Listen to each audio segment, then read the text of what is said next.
class. And for both of that functions, we've created reliability block diagram, right? It was the final result. Let me just remind you, what's the purpose of the reliability block diagram? What's the prime target? It's nothing else but visual representation of the survival logic of the system. So that means it's nothing else but how the system works, okay? Now, I use that keyword, logic. Let me give an example. So when you take a look here on that diagram, this is nothing else but electrical or technological plan of the LC circuit, capacitor, inductivity. Now, if I would ask you, please provide the appropriate RBD for LC circuit, as it's given here. What do you think? Which one is correct? That one or that one? Which one? The second one. Why that? Because if one of the components fails, the circuit is not LC anymore, just an L or an C. It's a brilliant answer. So take a look. That's the point. First, please never mismatch and don't be confused. The structure of the technological plan or electrical plan, whatever, it's not necessarily the same like the appropriate structure of the RBD. So here, if you take a look on the electrical plan here, we know from the physics, in order that LC circuit is working properly, we need both of the components. We need inductivity and capacitor as well. If some of them is failed, then the entire LC circuit failed. From that point of view, electrical circuit implies somehow to give you a feeling that the appropriate RBD should be constructed like this. So inductivity is redundant to the capacitor, which is a total nonsense. So from that point of view, that electrical plan should be reflected by means of that reliability block diagram. Because again, reliability block diagram is nothing else but graphical visualization of the survival logic, how the system works. Now, let us read that diagram as it's given here. How we read the RBD? We have to apply some input signal on the left side and we'll try to reach the right side, right? If it's possible, then the system is working correctly. So that means that reliability block diagram should be written like this. The entire LC circuit is working correctly or properly if inductivity is working and capacitor is working.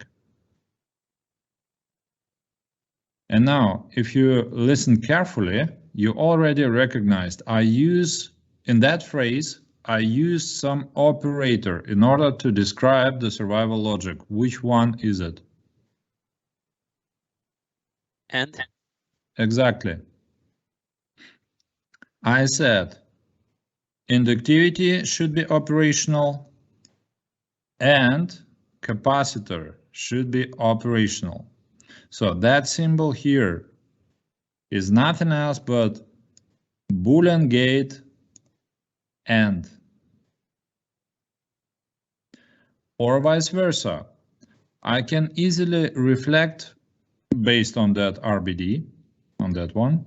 I can also easily reflect some failure logic. The entire LC circuit will fail if inductivity is failed or capacitor is failed. From that point of view, I can easily describe a failure logic in this way.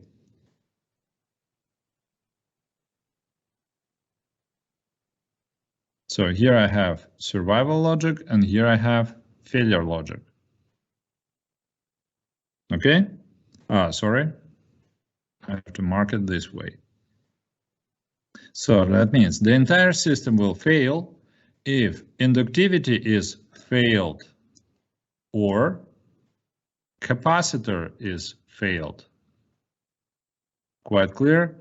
It doesn't matter, do I have interruption here or here, the entire LC circuit is not available anymore. That's clear, right?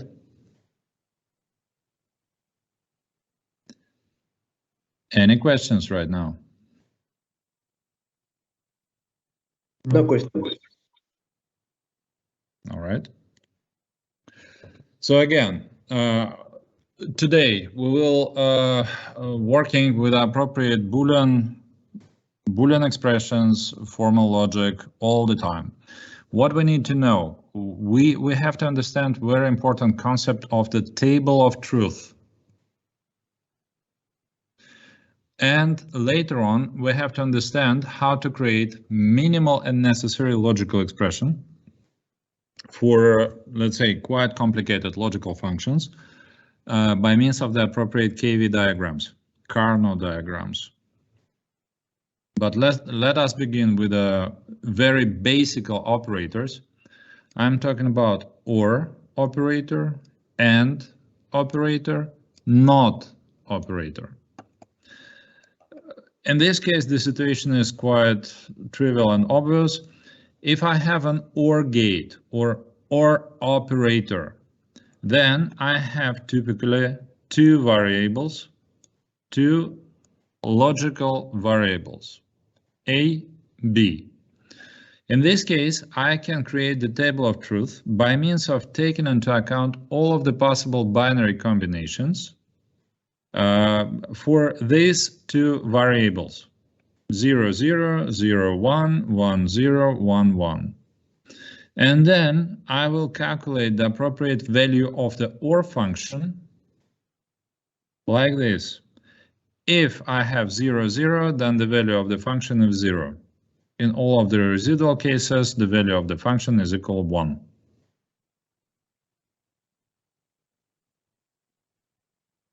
Okay, you got my point? Yes. So that is nothing else but a trivial table of truth for OR gate, for two Boolean variables. The appropriate logical expression for OR gate is nothing else but that one. So I have variable A or B. Or graphically, it could be expressed this way. I have two variables, OR gate between, and the function as a result. The same story for the AND gate. If I have an AND gate or AND operator for two Boolean variables, A, B, then the appropriate table of truth will be built this way. Also here I have to take into account all of the possible binary combinations, 0, 0, 0, 1, 1, 0, 1, 1. And then the value of the function AND would be equal 1 only in this case if A and B are equal 1, and would be equal 0 for all of the residual cases. Also here I have the appropriate graphical representation. A and B with the appropriate result. And I have here the appropriate formal description of an AND gate. A and B. Guys, please, later on, when we will work on that, I saw many times that, by example, for the OR operator, instead of that symbol, you're using plus. Please never use the plus sign. I'm very allergic about it. And later on, I will tell you a reason why, because we will talk about very specific, very nice function. We will talk about XOR function, and that function has some, a similar symbol, just in order to be absolutely clear. For the OR gate, I want to see that symbol here and not the plus. Please never use it. So, all right. The last gate that should be considered is a NOT gate or negation. And what's the meaning behind? Quite obvious. That gate is referencing to one variable only.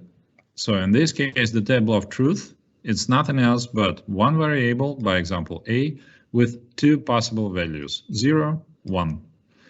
Negation of it, so that function f is nothing else but if it's 0, then 1, if 1, then 0.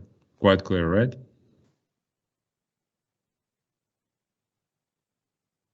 Any questions so far? I have a question. Yes, please.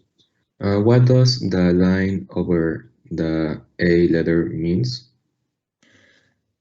Where are you? On the F equals A, there is like a straight horizontal line above the A. You mean now here? Yeah, there is like a small line on top of the A. Yes. So take a look. This is nothing else. Here for the AND gate, we use that symbol here, right? For the OR gate, we use that symbol here. And negation is nothing else but that symbol here. This is that strike at the top of the variable. That means A negated. Okay. Thank you. You got it, right? Yes. Okay. Any other questions? Right. Now, guys, very important to understand that basis, what we talked about, or and not. These three operators is nothing else but minimal and necessary basis to express every possible and impossible logical formulas. So by means of that, every function could be expressed in minimal and necessary way. Later on, we'll talk about some very nice, and I'm very impressed by that method. We will talk about Carnot diagrams or KV diagrams, KV maps, and you will see how easy is it to generate the appropriate minimal and necessary logical expression for quite complicated logical functions. But now, take a look on that table here. Take a look what we have. Here we still have two Boolean variables, A, B, and like always, we have four combinations, 0, 0, 0, 1, 1, 0, 1, 1, right?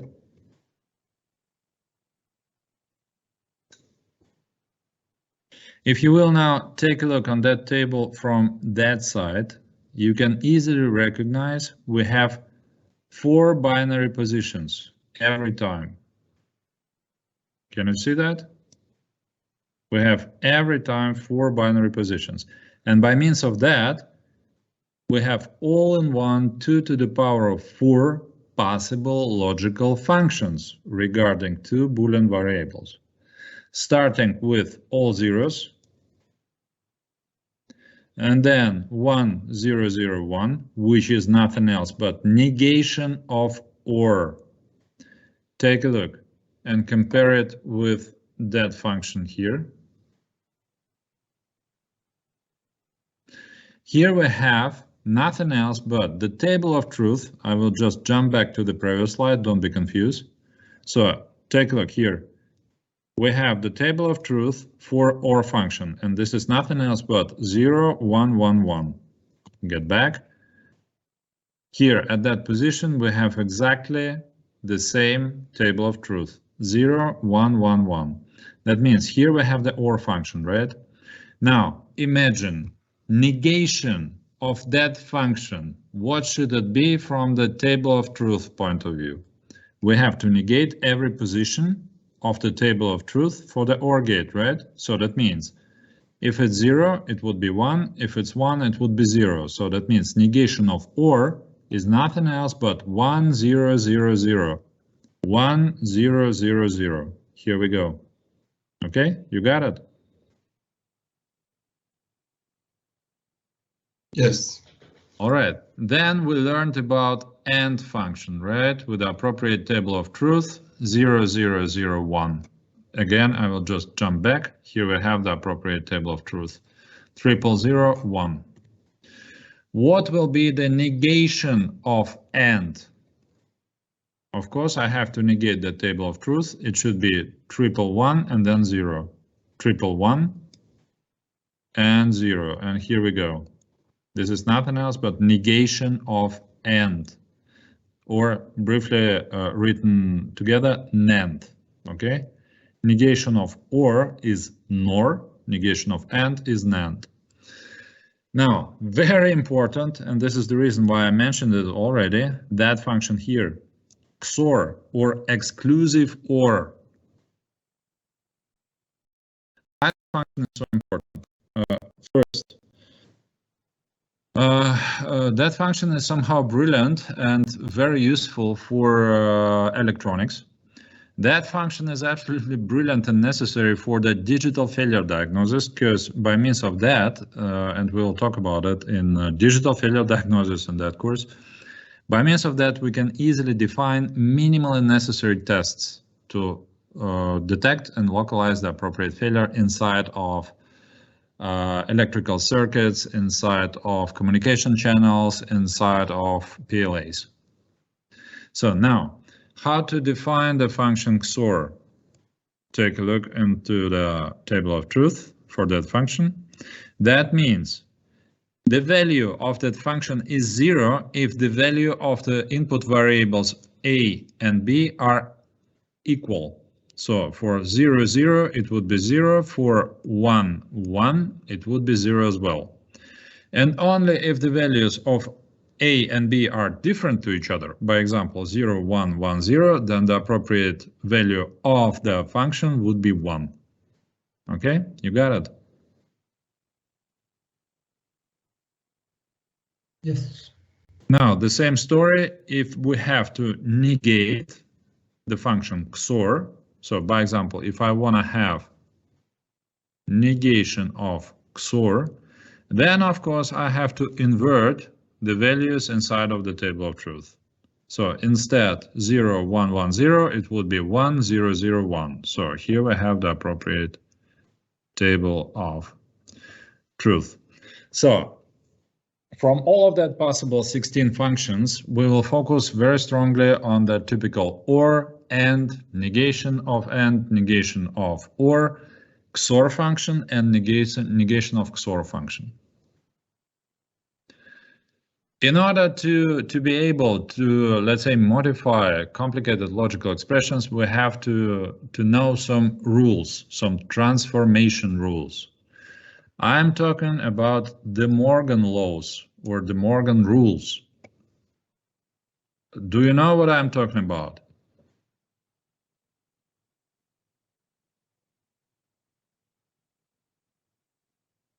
Okay, no problem. Just take a look. So first, De Morgan rule is quite simple. Negation of OR. So here I have negation of OR. This is nothing else but OR gate negated. So OR negated. And in this case, it's nothing else but take a look and listen very carefully the sequence, how I pronounce that formula. A or B, all negated, is nothing else but A negated and B negated. I repeat again. So take a look. Here I have the typical OR gate between variable A and B, right? A or B, and now I have to negate it. All negated is equal A negated and B negated. This is nothing else but the first De Morgan rule. The second De Morgan rule is for AND gate. So that means if I have to negate an AND gate, then it's nothing else but AND gate negated.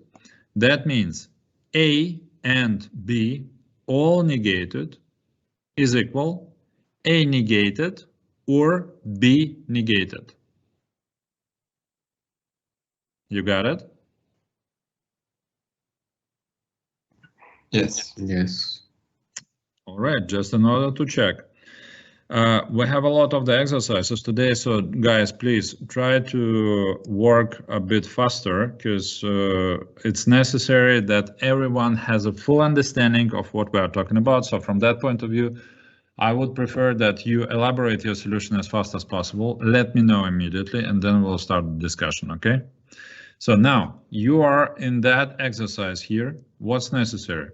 You have to prove De Morgan transformation rules by means of the appropriate table of truth. You understood how to solve that task?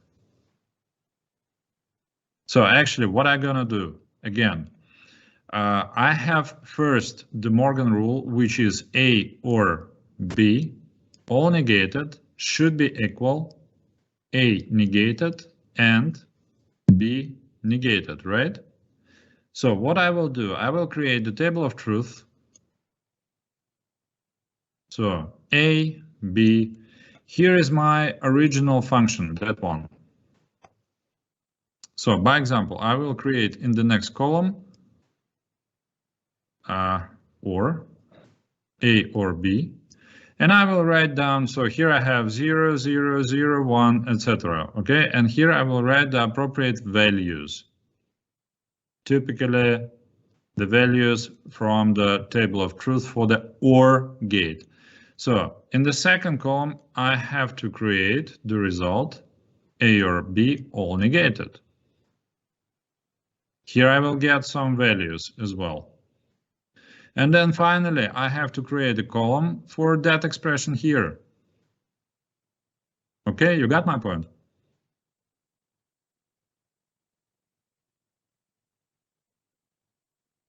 But this one applies to all of the combinations you're saying, or just about the Morgan that you already show us? The norm and the none. I'm not sure to understand your question correctly. Okay, let me just remove all of that stuff and explain again. What's necessary to complete in that exercise? We have to prove by means of the table of truth the first De Morgan rule, by example. We have two of them, right? De Morgan transformation rules. We have A or B all negated should be equal A negated and B negated. This is the first one. And the second one is A and B all negated. In some of the cases, guys, just in order to save our time and space, you can use that notation here. So if there is nothing between the two variables, then it's an AND gate. But in order to avoid some misunderstanding, use that symbol here, okay? So this is the AND gate. So that should be equal A negated or B negated. We have to prove that that one is equal to that one, and that one is equal to that one. Is that clear enough? By means of the table of truth. Yes, I think I already got it. You already got it. Then share your screen, please. No, I understand that. I mean that. Okay, good. So, all right, guys, it's a trivial exercise. So please, not more than 10 minutes. And as soon as you're ready, let me know, please, okay? Start working.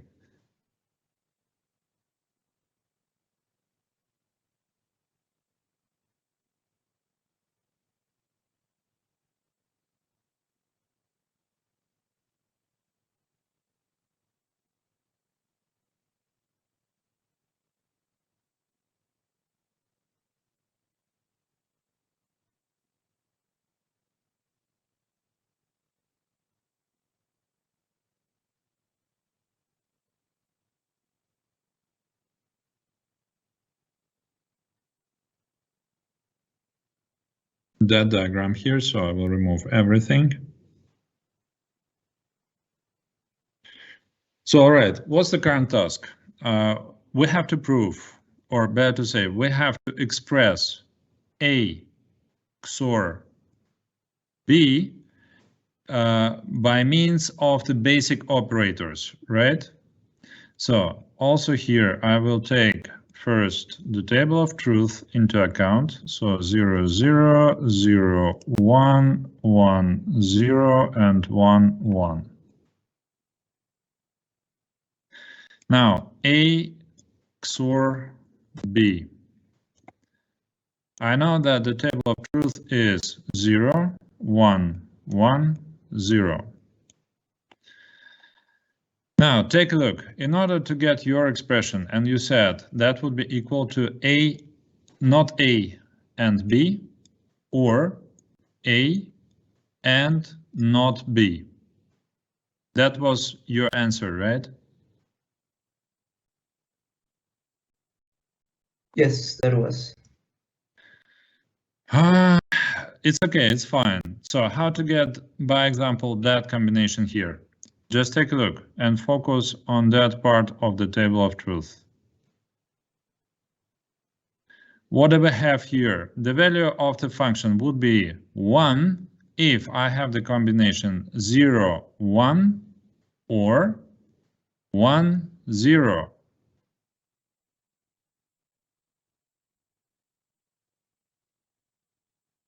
Now, that would imply that I should have, for the first term, A negated and B directly. This is exactly that one. And for the second term, I should take A directly and B negated. This is nothing else but that term. You got my point? Yes. But now take a look. That would be a bit provocative, but nevertheless. Question. I will rewrite now that expression this way.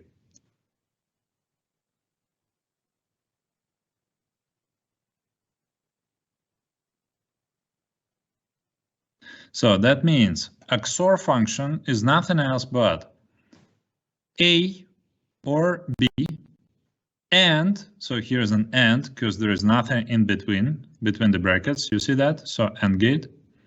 So A or B and not A or not B.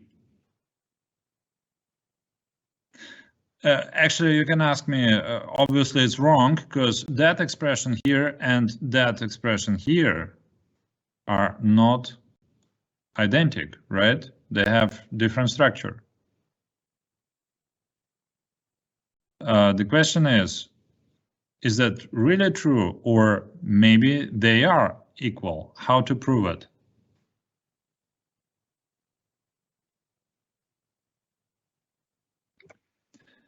By means of the table of truth, of course. So what I'd like to ask you to do right now, please provide the appropriate table of truth here in the next column. Just continue. In the next column, it should be the expression like this. And in the last column, it would be that expression here. Okay? Okay. Okay. One question. Yes. If on top, not A and B, if they are together, that means A, not A, and B. It's a bit hard to understand what you mean if they are together. Because maybe if I understood your question properly, you are asking about the priority of the operators. Not really. I just try to understand, like if A. You mean if there is no operator between two variables, right? Exactly. That means it's operator AND. This is what I mentioned also here. So AND, okay? So here, not A and B, or A and not B. Okay, you got it? Yes. This is actually what I mentioned before, just in order to simplify a bit the expressions. If there is nothing between the operator variables, then that means it's AND gate, okay?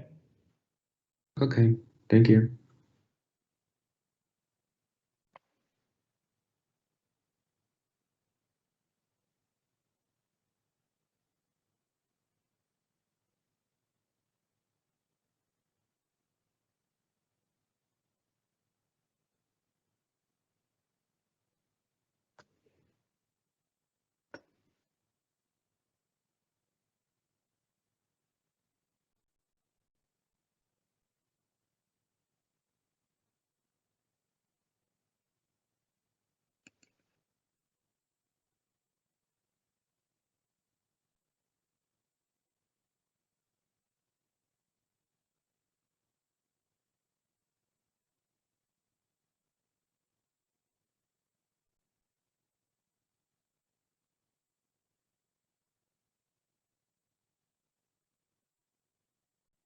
Professor, can I share the screen? Yes, please.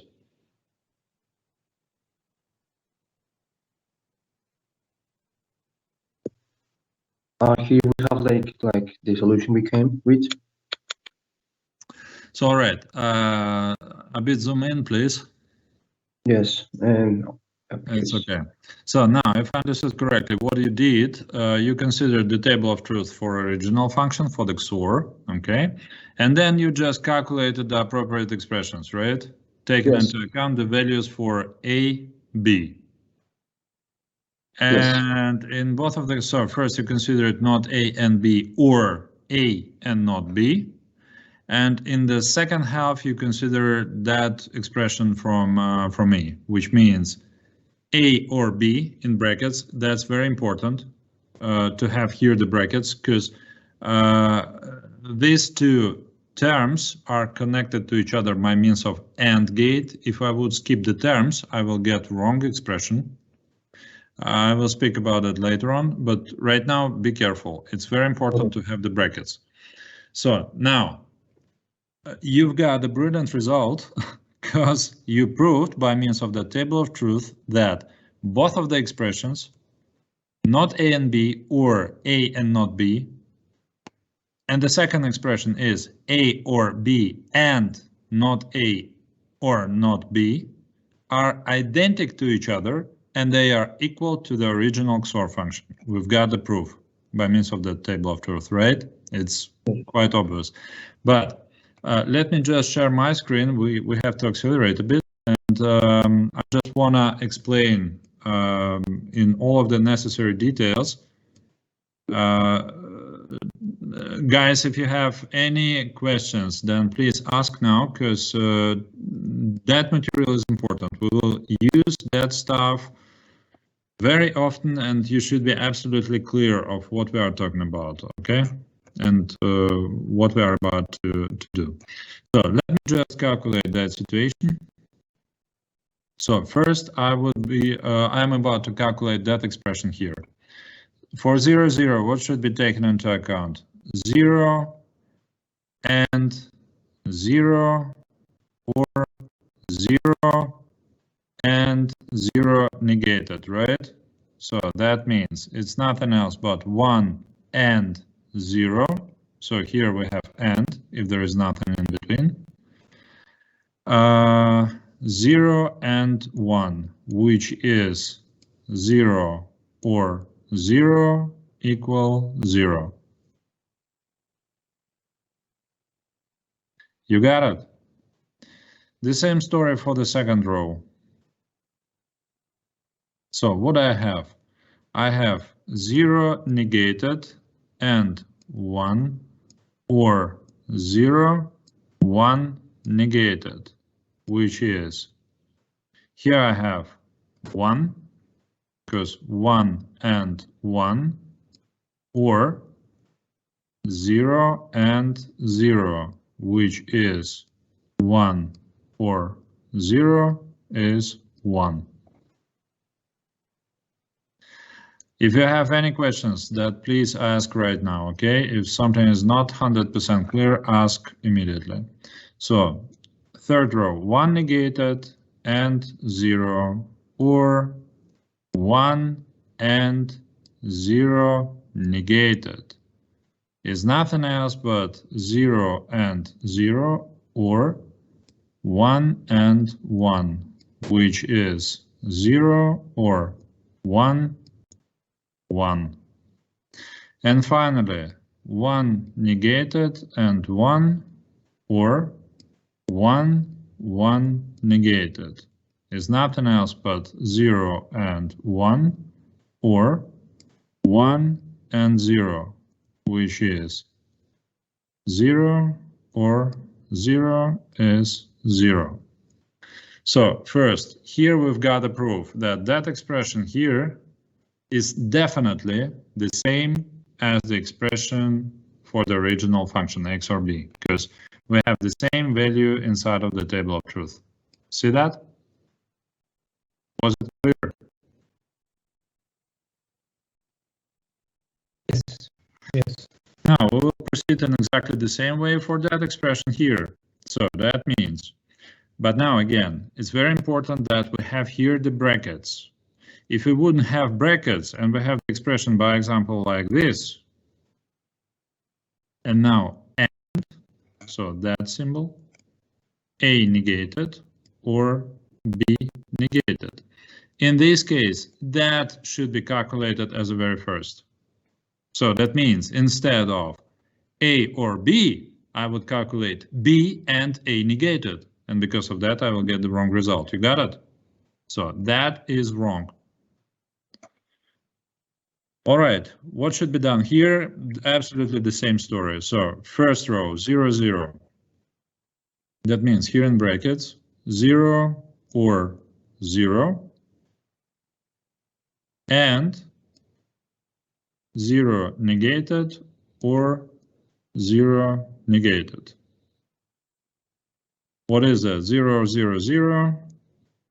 And so what we have here, 1 or 1, it's 1, 0. Clear enough, right? Second row, so 0 or 1 and 0 negated or 1 negated. What's the result inside of the first bracket? 1 and what's the result of the second? So 1 or 0, it's 1, right? 1 and 1, 1. Next row, 1 or 0 and 1 negated or 0 negated. What's the result here? 1. What's the result in the second? 0 or 1, 1. So, and finally, 1 or 1 and 1 negated or 1 negated. So what should it be? Here we have 1 in the first bracket, and in the second bracket we have 0 or 0, which is 0. From that point of view, 0. So take a look. 0, 1, 1, 0, 0, 1, 1, 0, and finally 0, 1, 1, 0. Because of that, we proved the total equality here. Now, my point is, first, you should be able to express every possible and impossible logical function by means of the basic operators and or not. You should be able to create minimal and necessary logical expressions, because you can see, you will see later on that one and the same function could be expressed in many ways. We have here that proof. The XOR function could be expressed in this way or in this way. Don't be confused by that. This is still one and the same function, just expressed in different ways. This is nothing else but disjunctive normal form, and this is conjunctive normal form. Have you heard about it?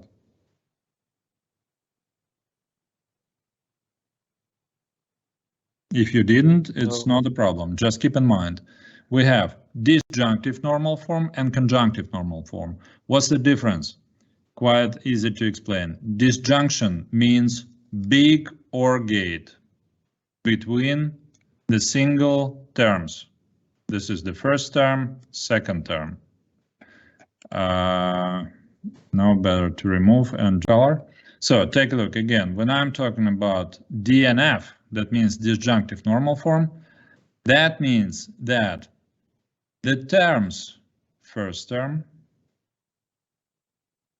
second term, are connected to each other by means of OR gate. And inside of the terms, the literals, that means literal A, literal B, so the variables are connected to each other by means of AND gate. In case of CNF, conjunction normal form, we have to deal with a big AND gate between the terms. So here we have the first term, second term. The terms are connected to each other by means of big AND gate. And inside of the terms, the variables are connected to each other by means of OR gate. Okay, you got it? Yes. Yes. Brilliant. Because right now, again, guys, to tell the truth, I have no idea how you've got that expression for A XOR B. So you found this way, not A and B, or A and not B. I have no idea how you find that expression, because I'm an engineer. I prefer not to think, I prefer to know. Because of that, just take a look. Right now, I'll give you an introduction into very powerful technique, how to create from the table of truth a minimal and necessary logical expression for every possible and impossible function. Just at the beginning, I can say that that method is very powerful, but if the amount of the variables is bigger than 5, then it's really hard to understand how to apply the scrolling. I will talk about it later on. So right now, take a look. What we have here, we have nothing else but the table of truth for the XOR function, as we got it on that slide. I will just scroll back, and here we go. Here is that table of truth for the XOR function, okay? I hope you recognize it again. So XOR A, XOR B, it's nothing else but 0 if they are equal to each other and 1 if they are different. All right. Now the question is how to get that expression here. Now take a look. What I'm gonna do? I will rewrite that table of truth in this way. So again, what I did, I just transformed that table of truth as we had it here into that form. That's it at the moment, nothing else. Just take a look. Here I still have A0, B0, then the value of the function is 0. A0, B1, the value of the function is 1. A1, B0, function is 1. A1, B1, the value of the function is 0. So actually we have exactly that table of truth, but just transformed into, another way of representation. Now, what I can do, and now guys, please listen carefully. I know it's a bit confusing at the first time, but please just listen carefully. What I can do, I can build biggest possible rectangular group of ones or zeros, okay? Biggest possible rectangular group of ones or zeros. Very important that inside of such a groups, the number of zeros or ones is nothing else but power of 2. So that means 2 to the power of 0 will be equal 1, 2 to the power of 1 will be equal 2, 2 to the power of 2, 4, 8, 16, etc. You got my point? Yes. So now tell me, if you take a look on that field here, how many group of ones, biggest possible rectangular, you can create?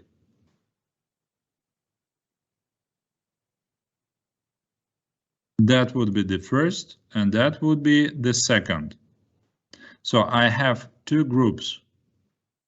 Of course, you can ask me the question, why the hell not to create a group like this, by example? Let me switch back to So why not to create that group here? It's actually everything's good. It's big as possible, right? What's about the amount of ones here? It's 2, so that means we fulfill also that condition. What's the problem with that? It's not rectangular. Okay, you got it. So because of that, I have to create 2 groups. That will be first one, and that would be second one. Now, if I use the KV diagram, so by example, so by the way, I have no idea, you're probably not aware, that technique was introduced by Mr. Wage, and Mr. Carnot just modified that method, improved that method, but unfortunately everyone speaks about the Carnot diagrams and no one speaks about Mr. Wage. So from that point of view, I personally prefer to call it KV diagrams, Carnot-Wage diagrams. All right, what's the point? If I use the technique of the KV diagrams, and I'm defined the biggest possible rectangular groups by example of ones. If I'm working over ones, I will create disjunctive normal form.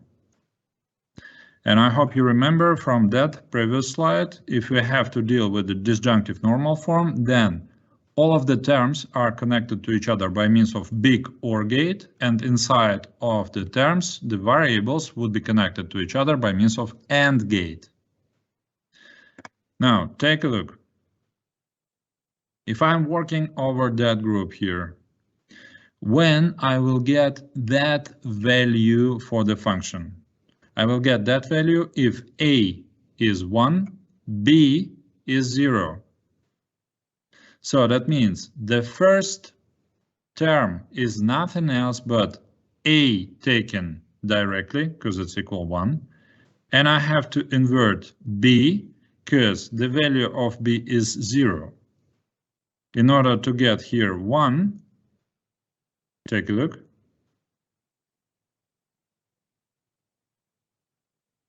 You got it? So A is equal 1, B is equal 0, but negated. Because of that, I will get 1 and 1 equal 1.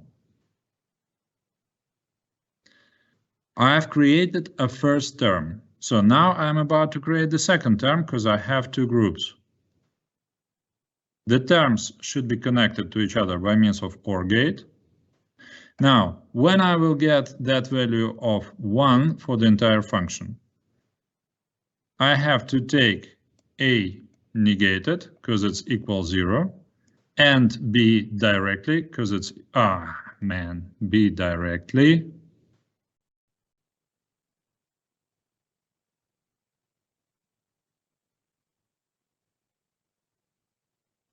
Because it's equal 1. So that value, again, I will get if I take A negated, because it's 0, and B directly, because it's 1. The same story, just take a look. 0 negated and 1 is nothing else but 1. And now take a look. Here I have exactly the same expression as we had it on the previous slide. Not A and B, or A and not B. You follow me? Yes. Any questions so far? But now, take a look. KV diagram are even more powerful because I can easily create also the expression in CNF using one and the same KV diagram. Take a look. If I'm about to create CNF, I have to operate over zeros. So I will use that one, exactly the same principle. If I'm operating over zeros, then it should be still biggest possible rectangular group, but now of zeros. And of course, the number of zeros inside of the group should be power of 2. Absolutely the same, but now we have to operate over zeros. So now I will get 0 if A equals 0, B equals 0. But now I'm about to create CNF. So that means, I hope you remember, get back to that slide. In case of conjunctive normal form, all of the terms are connected to each other by means of big AND gate here. And inside of the term, the operators, the variables are connected to each other by means of OR gate. All right, then obviously for that 0, what should be taken into account? The first term is nothing else but A or B.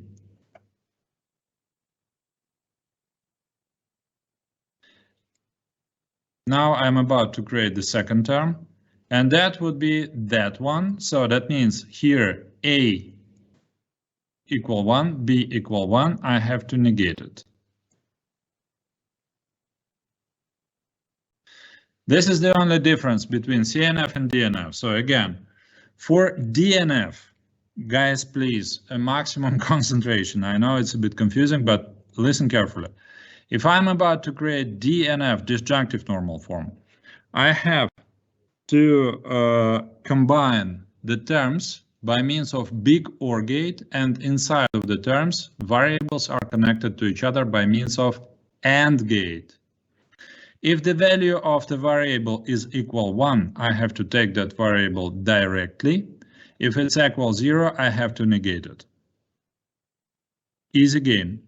If I'm about to create CNF, conjunctive normal form, then the terms are connected to each other by means of big AND gate, and inside of every term, the variables are connected to each other by means of OR gate.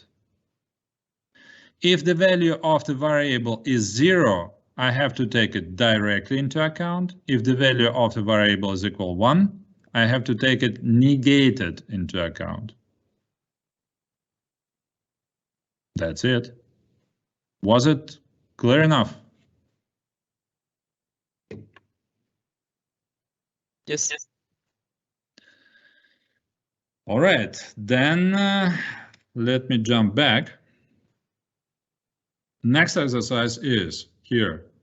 You have to take negation of XOR, and the same game, you have to express it by means of the basic operators. I need a formula and a diagram, but now apply the KV diagrams, please. So I want to see DNF and CNF as well. You got my point? Yes. Start working, please.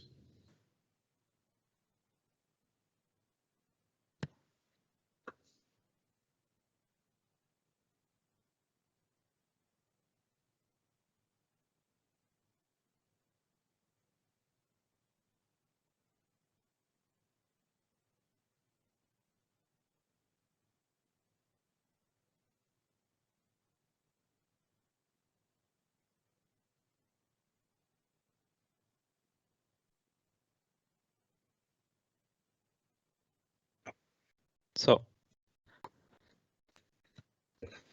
All right, let me take a look. First, you have the table of truth, not XOR, for two variables, A, B. Yes. You took first original function XOR, and then you just negate the values. Okay. Mm-hmm. And then we drew the KV diagram here. Mm-hmm. And we saw that for this, yeah, we just translated this to the KV diagram. Agree. So that means you took the values from the column D. Yes. And rewritten it in, that situation KV diagram. Okay, understood. So for 0, 0, 1, for 0, 1, 0, for 1, 0, 0, and for 1, 1, you have 1. Okay, agree? So now, in order to create DNF, what should be taken into account? To create the DNF, we saw where the ones were laying. Mm-hmm. Mm-hmm. And for this situation, the one is located where A is 0 and B is 0, so we should unite them like this, A It's slash. okay. Yes, it's okay, it's fine. But why not A, not B connected to each other by means of OR gate? Oh, because this will be the case of the zeros. This would be the CNF. Hold on. A DNF means the terms are connected to each other by means of OR gate. And inside of the terms, the variables are connected to each other by means of AND gate. Oh, okay. So actually what you did, yes, at the top you have actually CNF, and then in that you have DNF. Oh, sorry, I mismatched That's it. first point. That's first point. But now let me check. So let's check the DNF. Now it would be not. Hold on. No. Let's do following right now. I think that you had wrong expressions. I think. Okay. Now we have to check it. How to check? Quite obvious. You have to fill out the appropriate table of truth for these two expressions. Okay. Okay. Mm-hmm. Just do in the column E, by example. You can just continue the table of truth. Calculate in the column E the expression for that CNF stuff. Mm-hmm. Exactly, and in the column F for DNF. Okay. Do you want me to stop sharing? Right now, you can stop sharing or do it on the screen, but let me ask first the questions. Guys, do you have some alternative solution? Someone else is ready to present? Seems to be not the case. Then let's do it right now on the screen. Okay. So,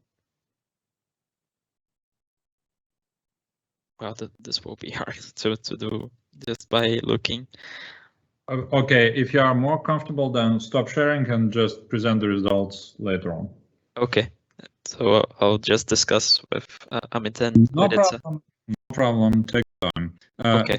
Guys, for the rest of you, please wake up and accelerate by solving that exercise, because we are running out of time, and my strict intention is that we complete at least one next point from that exercise list, okay? Yes, okay.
if you wouldn't use it, you will get wrong results.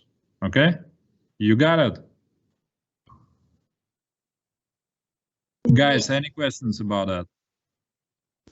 No, just an observation, Shania.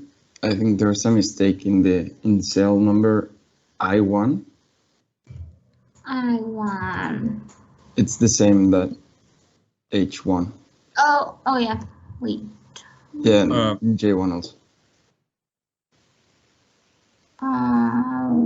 The A should be negated in the second one instead of the B. Yeah, but. Sorry.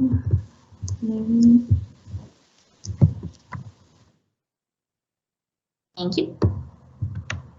Okay. So brilliant observation as well. Guys, any questions about that? Now all's clear. Thanks. Brilliant. But let me summarize before we make the next step. Why it's so important? Absolutely easy to understand.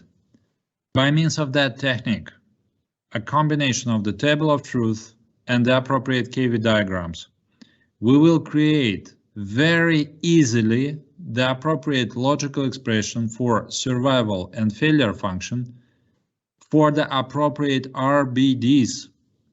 So yesterday we've got some reliability block diagrams and they were quite complicated, right? It's not so easy to create the appropriate logical expressions for survival and failure functions. But right now, a combination of the table of truth plus KV diagrams will allow you easily to create the appropriate logical expressions for every possible and impossible diagram. In order to get a better feeling about it, let me share my screen again. So right now we are in that exercise, and this is quite trivial one. What I ask you to provide. I hope you remember, second, maybe third class, we created reliability block diagram for combined cycle power plant. CCPP is nothing else but combined cycle power plant. You remember it?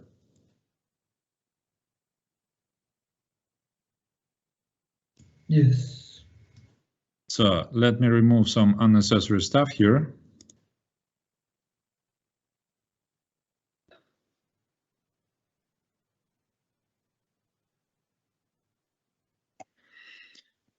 Actually, in this case, what I'm talking about, it was the diagram like this.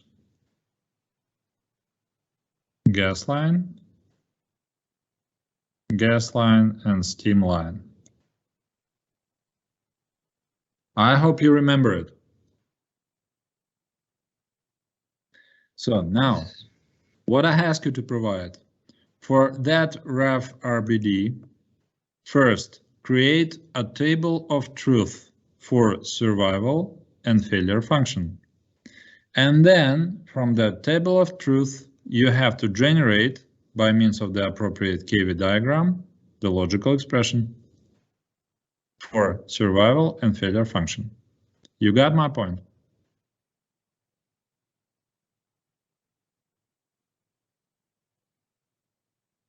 Yes. Yes. Any questions about? If this is not the case, then please start working. Actually, we are good in time, so I hope to see a solution in the next 10 minutes, then we can start the discussion.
Yes.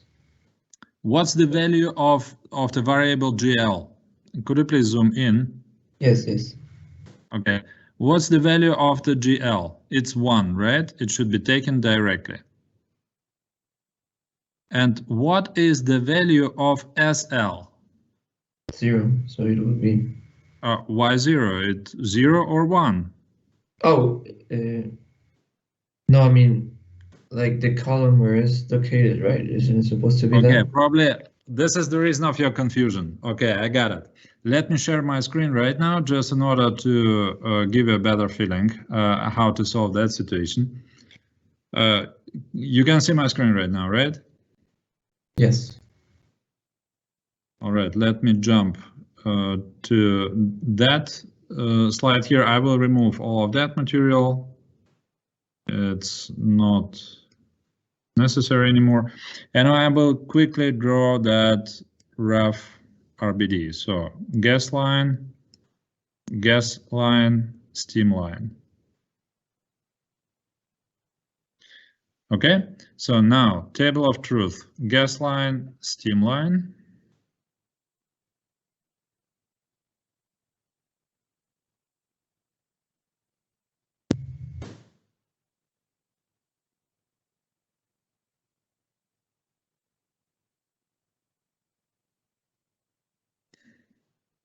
For survival function and for failure function for the entire system.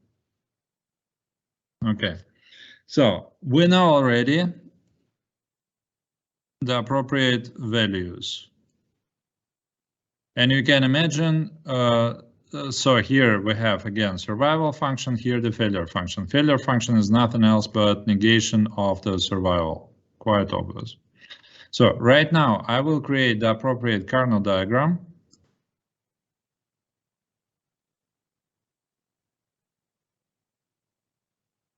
For survival function. So that means 0, 1, 0, 1. What I will get? 0, 0, 1, 1. Let me change the color.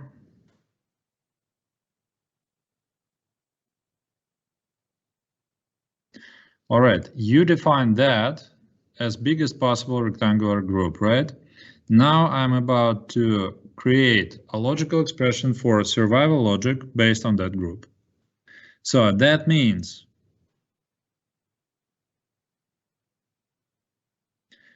here I have the situation in which I have just one group. We know that for DNF, inside of the group, the variables are connected to each other by means of AND gate. And if the value of the variable is 1, I should take it directly. So in case of GL, I have 1, everything's good. Now the problem is with SL. The SL inside of that group changes the value, right? It's 0 or 1. So the value has changed. You see that? Because we are still inside of that group. But the value of the function doesn't. So that means the function is independent from that component here. Okay, I think I remember now. So it will be just GL. Okay. And this is the final result. Yes. Okay, but now let us consider the situation from, let us make a failure.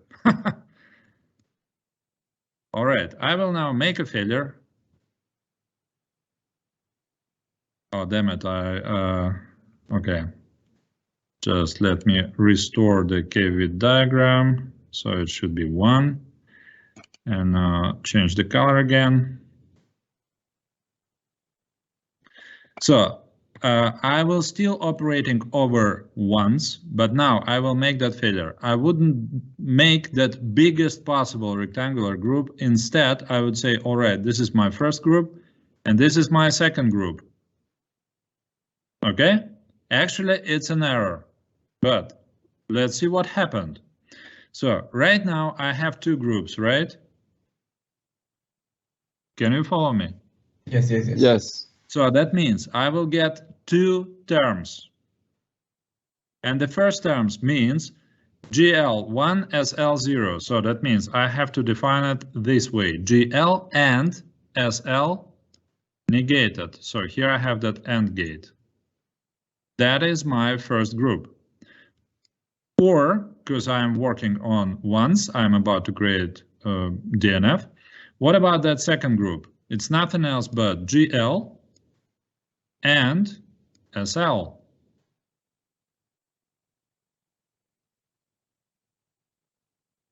They cancel out, right? Now take a look what happened. What about that expression here? This is SL. So what about the expression like this? A or not A? What is that equal? It's always 1. It doesn't matter. Why that? Why it's always 1? It could be easily proved by means of the appropriate table of truth, right? So 0, 1, 1, 0. If they are combined to each other by means of OR gate, 1, 1. So that means that expression is permanently 1. So that means that is constant 1, and because of that,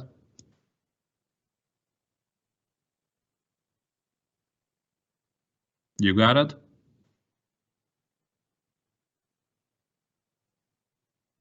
Yes. Yes. Thanks. All right. So that means, again, here we have a situation in which we started with a rough RBD. We've created some kind of RBD, reliability block diagram. Now, very important to understand, every component, every element inside of RBD is nothing else but the appropriate Boolean variable, as we had it here. And if we have a set of the Boolean variables, we can easily create the appropriate table of truth. In the next lesson, in digital failure diagnosis, I will present to you some implementations in spreadsheet. So I used Excel typically, how to automate that process, how to generate automatically the table of truth for, let's say, unlimited amount of the variables, just by one mouse click. Believe me, it's quite useful stuff. So if you have the appropriate table of truth, then you can actually calculate the appropriate value for survival or failure logic, depends on what you need. And if you have the table of truth, by example, for survival logic, by means of the KV diagram, we can easily create minimal and necessary logical expression.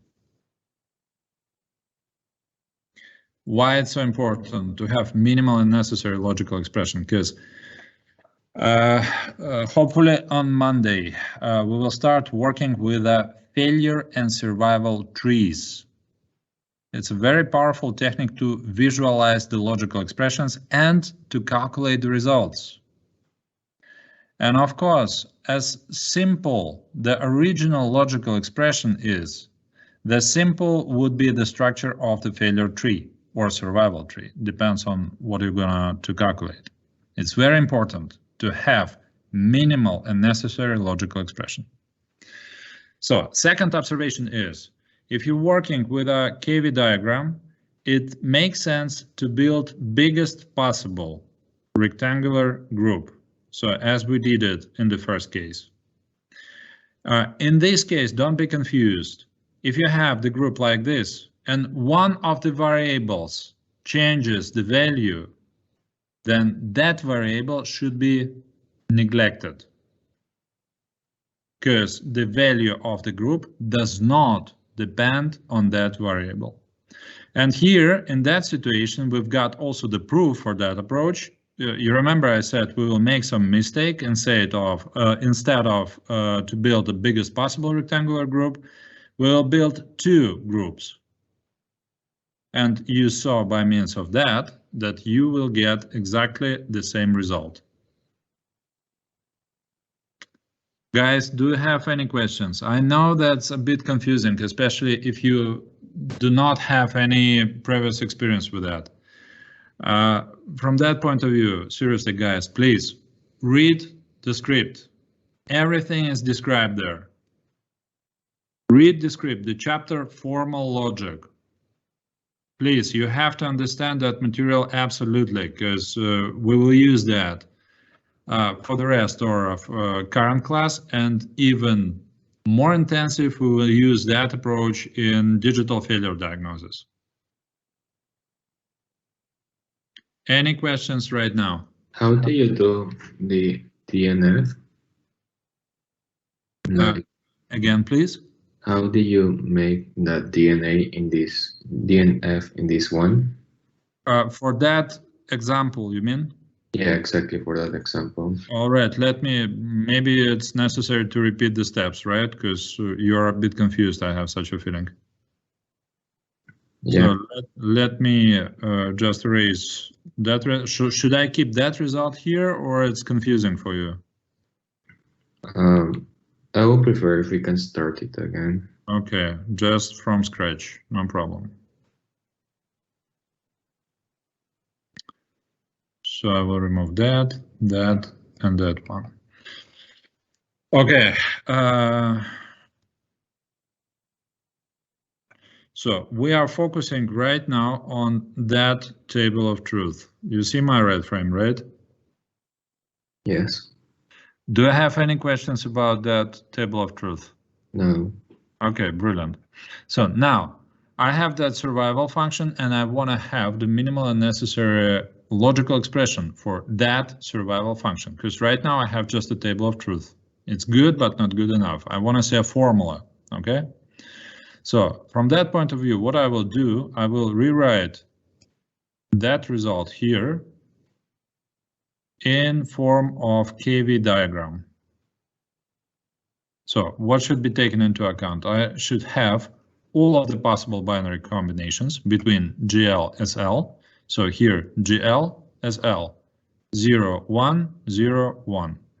Now, if I have GL0, SL0, so that means first row here, what's the value of the function? 0. I will write 0 here. If I have 0, 1, that means that row here. What's the value of the function? Again, 0. I have here my 0. If I have 1, 0, that means third row with the value of 1. And finally, 1, 1, I have 1 for the function, right? So now I will construct the logical expression in sense of disjunctive normal form. I have to operate over ones in this case, and I have to take into account biggest possible rectangular group of ones. So inside of that red frame, I have biggest possible rectangular group. Is that clear enough? Oh, now I understood. Okay. Okay, brilliant. Should I continue, or you got my point? Yeah, we can continue. Okay. Again, biggest possible rectangular, and amount of ones inside of that group should be power of 2. How many ones do we have inside of that group? 2. So all of the conditions are fulfilled, right? Yes. Now, we have to understand from that biggest possible rectangular group how to get that expression. It's DNF, disjunctive normal form. So that means if some variable is equal 1, that should be taken directly into account. If the variable is equal 0, it should be taken negated into account. So right now I have just one group. Because of that, I will get just one term. And inside of that term, the variables are connected to each other by means of AND gate. So what is the value of GL for that group? It's 1, right? So GL should be taken directly into account. What is the value of SL for that entire group? Is 0. Or 1, because both of them are covered. Both of them are involved into that group. You see that? Yeah. So that means the value of SL has changed. It was either 0 or 1, but the value of the group is still 1. So that means the group is independent from that variable. And because of that, the variable should be excluded from the term. Not SL should be right. SL should be excluded from that term completely. Okay. Because again, take a look. The value of that variable has changed. It was 0, but the value of the group of 1, and then it was 1, but the value of the group is still 1. So from that point of view, the group is independent from that variable, and because of that, it should not be considered. We've got even a proof. Let me just erase all of that stuff.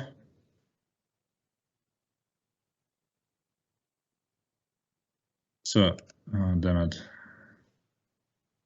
Again, let me just restore the KV map. Okay. So you remember I said we can make that error, and instead to define the biggest possible rectangular group this way, we can make an error and say, all right, we will get the groups like this. That would be my first, and that would be my second. I'm still working over ones. I'm still using the appropriate D and F, disjunctive normal form. But I've defined two groups now, and because of that, I will get two terms. Let us consider the first term. This is that one. See that? Yes. So the value of GL is equal 1.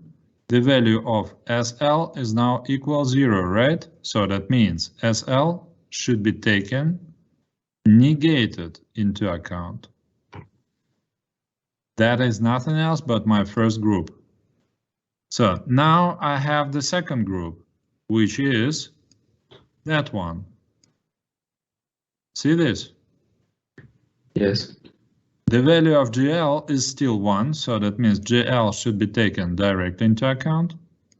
What is the value of SL? Is also 1. Okay, so that means also SL should be taken directly into account. This is my second group. But now I can simplify that expression because I have here the common term. So GL, GL. I can pull it out of the brackets. What I will get inside of the brackets? I will get not SL or SL. You see this? Yes. So now that value is constantly 1. Because take a look here, we have the appropriate proof. Yes. And because of that, the entire expression would be simplified to GL.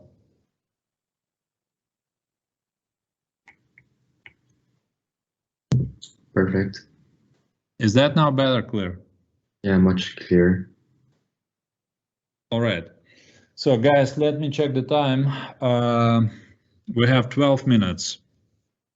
So now, let me first summarize the class, and then I will distribute some homework. I want that you read the script and you start with that exercise, and tomorrow, hopefully, not tomorrow, sorry, Monday, we'll continue with that topic. So take a look. I'm talking about that point here. What's necessary in this case? It's necessary to provide a table of truth and the appropriate KV diagram for 2 out of 3 redundancy. So I will remove now that stuff.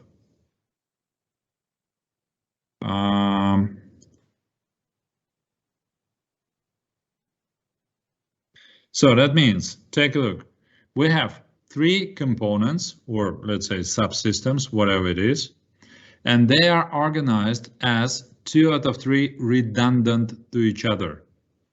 Actually, we already considered that situation in one of the exercises, I hope you remember, with the particle therapy center. We created the rough RBD for 2 out of 3 treatment rooms. Now, at the very first step, I want that you create the rough RBD for the 2 out of 3. And then for that rough RBD, you have to create the table of truth, you have to create the KV diagrams, and you have to create from the KV diagrams minimal and necessary logical expression for failure and survival function. Is that clear enough? Yes. All right. That would be your homework. Let me summarize the class right now, because today we talked about very important techniques. We start talking about how to go from the RBD, from the reliability block diagram, to the appropriate,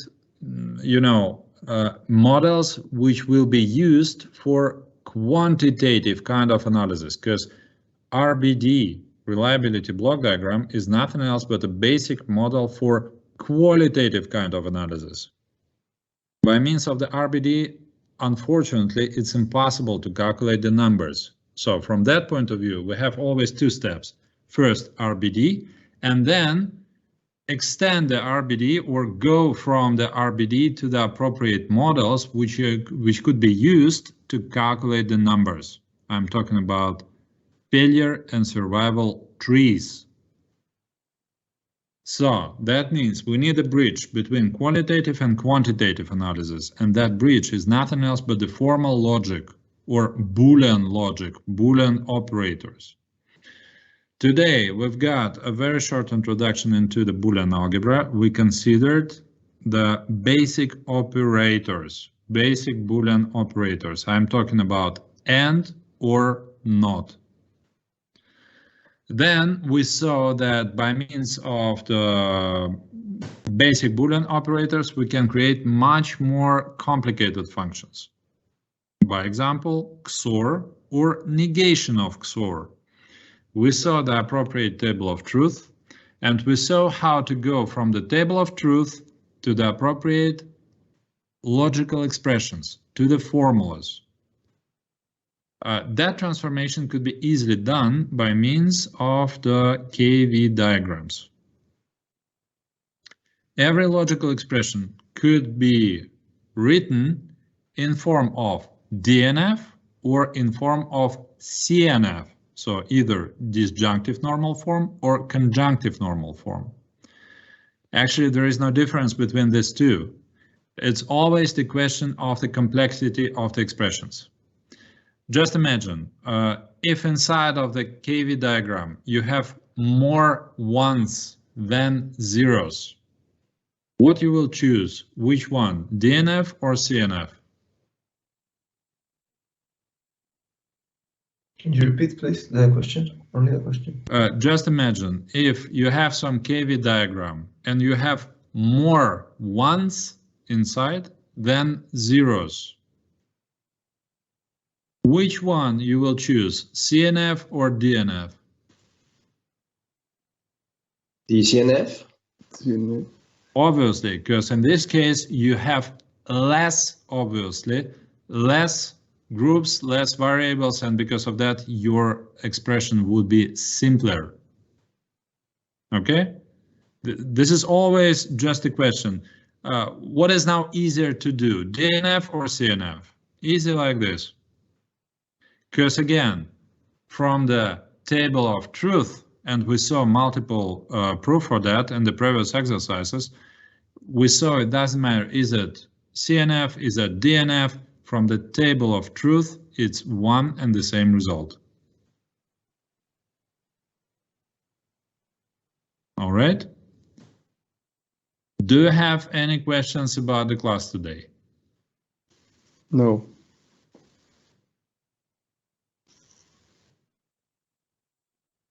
All right. from the rest of the classes somehow dead silence. Guys, again, I know it's a bit confusing, but seriously, it's very important for us.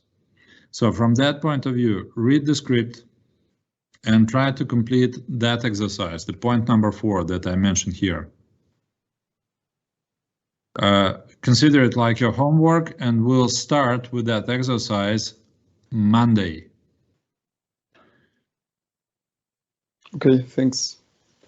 All right. If there is no other questions, then we can wrap up the class. I wish you good time, good weekend, and hope to see all of you Monday, the same time, same channel. Thank you for participation, and goodbye, guys. Thank you. Thank you. Have a nice Thank you. weekend. Have a nice weekend.